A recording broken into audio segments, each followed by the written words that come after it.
Тесік шелек қазақша әңгіме. Үндістанда су тасығыш бір кісі екі шелек алып иін ағашпен су таситын болса керек.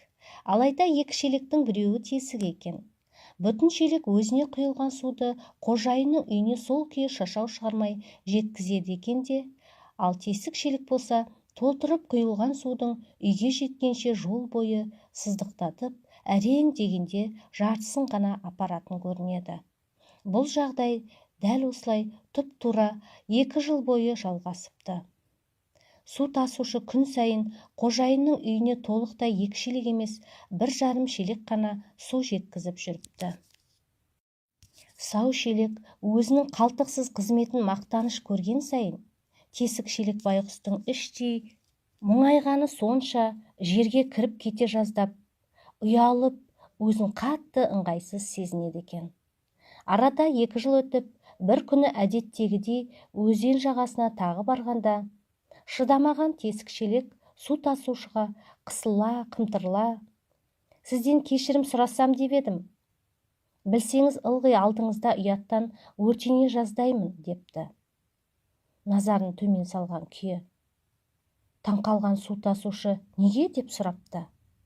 Шелек болса: "Өйткені менің бір бүйірім тесік болғандықтан, ылғи сіз толтырып құйған судың жартысын жеткізіп, өзіме жүктелген міндетті толық орындай алмай жүргеніме іштей қатты қысылам.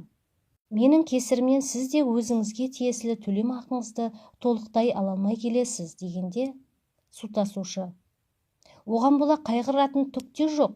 Одан да қожайынның үйіне баратын жолдың сен жағындағы гүлдерді бір байқашы" депті жай ғана.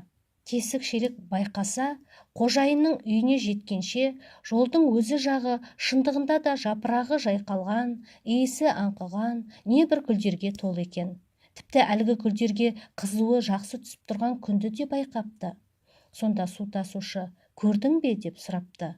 "Бұл дегеніміз сендегі кемшілікті менің байқағандығым, әрі оның өз жолын тауып орналастыруымның жемісі" деп сөзін жалғастырып.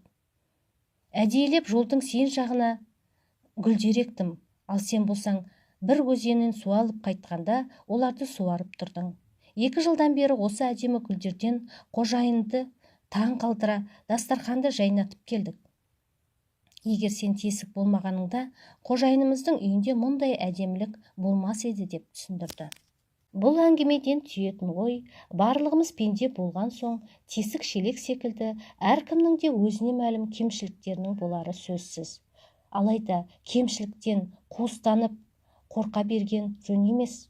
Қайта кемшіліктен де адам өзіне қажетті үлгі ала білсе, оның да басқалардың қуанышына жарамасына кім кепіл.